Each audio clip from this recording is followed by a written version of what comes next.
ng China na nag-fail daw ang ating ito sa ating mission. Pero parang ang tingin natin, sila ata yung nag-fail sa mission nila na takutin ng mga Pilipino. We're already in our 4th mission.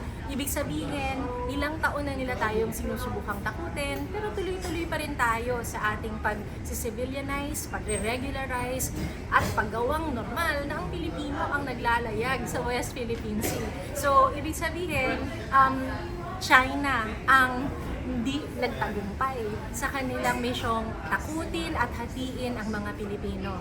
Kung tutuusin nga, ang dami nating mga masasabing mission success. Tayo ang unang-unang nag-conduct ng civilian mission in the West Philippine Sea. Success din yung ating first peaceful parade at sea, 100 na fishing vessels.